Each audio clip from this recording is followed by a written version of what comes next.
Meghan was caught lying again in a new podcast. Meghan released a new episode of Archetypes yesterday, following a 3-week break prompted by the death of Queen Elizabeth.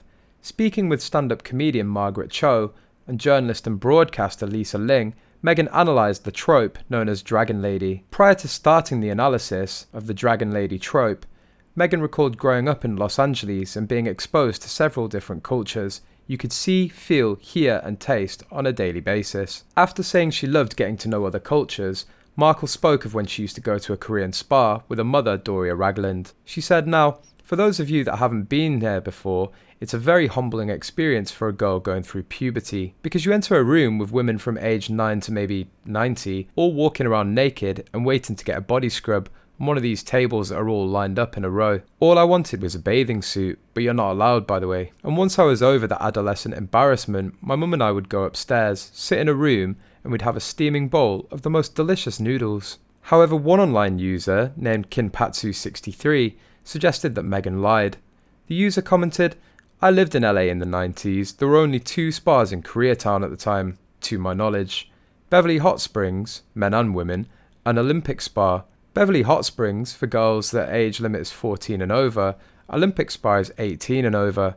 I never saw any kids at Beverly Hot Springs or African Americans.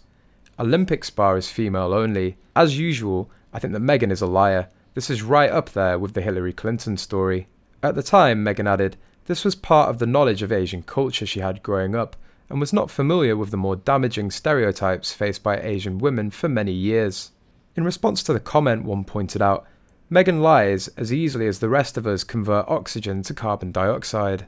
Others feel deeply insulted by Meghan's comment, with one saying, "Why are her lies so shallow and poorly researched? Also, there is so much more to Asian culture than noodles and Korean spas. She's completely ignored whole countries and cultures and stuck to some textbook stereotypes.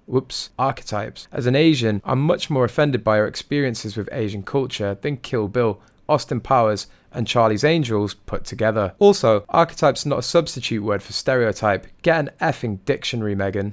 Many royal fans mocked her for the spa story, as her spa story now blows the story of being brought up poor out of the window. The third added, wait, it wasn't long ago she was saying she grew up poor and had to work under the legal age to help the family, that she clipped coupons, sold scrunches for extra money, and could only afford $5.99 salads, but she attended a spa on a regular basis? I guess she was the kind of poor that goes to expensive private schools, has holidays around the world, dance lessons, acting lessons, and visits a Korean spa regularly.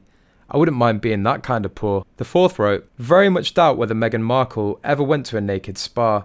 In her dreams, maybe. As for being an ugly duckling back then, she wouldn't amount to much now, without the plastic surgery, fake hair and teeth. Being told how lucky she was that Harry chose her, and responding that she chose him too. Wonder whether she'd still have chosen him if he'd been a balding ginger pink complected plumber with close set eyes. After all, what's there not about a wealthy British prince not to love?